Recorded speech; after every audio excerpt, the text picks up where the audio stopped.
کسی نے ایک سوال کیا، اگر نماز کی ایک دو تین رکعت یا ساری نماز چھوٹ جائے تو کس طرح ادا کریں؟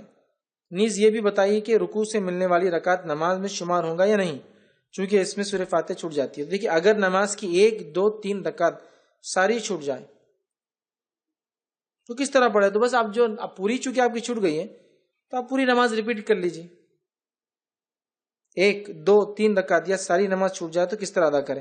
اچھا، نماز اگر چھوٹ جائے تو کس طرح ادا کریں؟ دیکھیے اس میں نے ایک تفصیلی جواب دیا ہے کہ نماز جو چھوٹ جائے اسے کیسا پڑھے۔ میرے پاس اتنا وقت نہیں ہے، 10 سے 12 منٹ کا میرا مکمل جواب ہے۔ 1 رکعت چھوٹ جائے تو 2 چھوٹ جائے تو 3 چھوٹ جائے تو ہم کیسا پڑھیں گے، میں نے پورا اس کو جواب دیا ہے۔ نماز میں جو رکعت چھوٹ جائے اسے کیسے دہرائے، اور ایک ہے ہم میں سے کچھ لوگ الٹی نماز پڑھتے ہیں۔ الٹی نماز سے مراد آپ تیسری رکعت میں امام کے ساتھ ملے، پھر تیسری کو آپ تیسری مانتے ہیں، امام کے ساتھ کی چوتھی کو چوتھی مانتے ہیں، پھر کھڑے ہو کے اپنی پہلی اور دوسری پڑھتے ہیں۔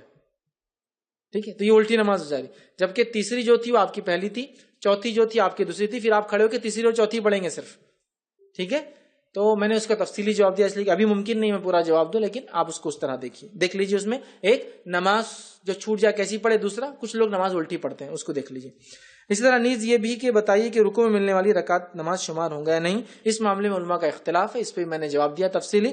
اس معاملے میں علماء کی 2 رائے ہیں، ایک یہ ہے کہ وہ نماز کو دہرانا پڑیں گے، مطلب وہ رکعت نہیں ہوں گی۔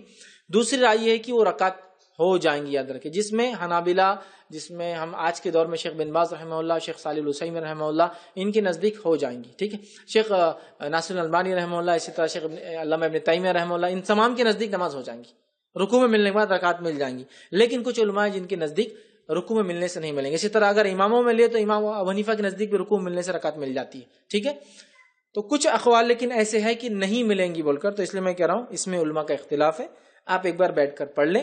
اب بہت سے لوگ بولتے ہیں سورہ فاتحہ چھوٹ جاتی تو پھر کیسی ہوں گی؟ تو دیکھیے بہت ساری بار ہوتا ہے شریعت میں کہ کچھ چیزوں کو کرنا لازمی ہوتا ہے، لیکن کچھ بار اسپیشل ڈسکاؤنٹس اور کنسیشن شریعت خود دیتی ہے کہ ایسا نہ بھی ہو تو ٹھیک ہے چل جائیں گا۔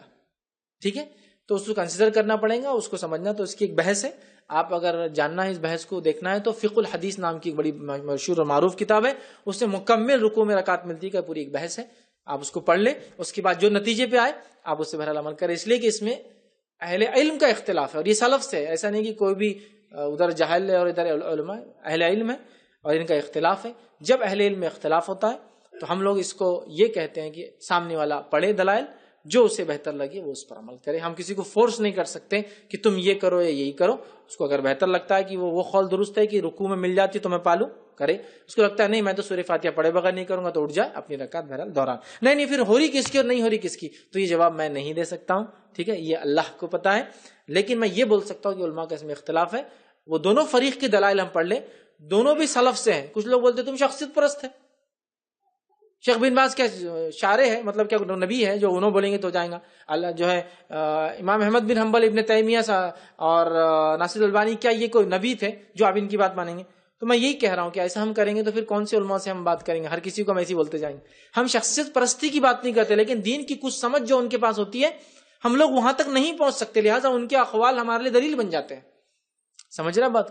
ہم اس لیول تک نہیں پہنچ سکتے۔ جیسا میں مثال دوں، امام بخاری رحمہ اللہ جب کسی حدیث کے بارے میں لکھتے ہیں یہ حدیث میں کمزوری ہے، لین کا لفظ استعمال کرتے ہو، اس کے لیے بہرحال کتاب بھی مشہور معروف، میں نام بھول رہا ہوں، نام یاد کرنے کی کوشش کر رہا ہوں، بہرحال کہ حدیث میں کمزوری ہے، امام اگر بخاری کہہ دیتے ہیں تو وہ حدیث ضعیف میں ڈال دی جاتی ہے، معلوم؟ اب کوئی آدمی پوچھ سکتا کس بیسس پہ امام بخاری یہ کہہ رہے ہیں؟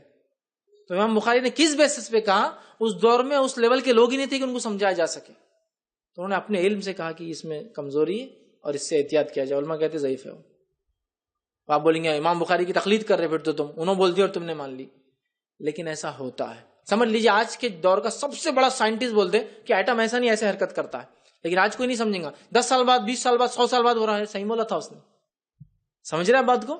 لیکن تب وہ نہیں ایکسپلین کر پا رہا لوگوں کو کہ میں جو بول رہا ہوں وہ کیا ہے فیکٹس، لیکن اس کی چونکہ اتھارٹیٹیو ہے وہ، اس کی بات کو لیا جاتا ہے، سمجھ رہا؟ تو ایسا ہوتا ہے کچھ جگہ، تو لہٰذا ہم ان کی عزت کرتے ہیں، احترام کرتے ہیں، ہاں، لیکن ہم اتباع نہیں کرتے، ان کی اتباع اللہ اور اس کے رسول کی کرتے ہیں۔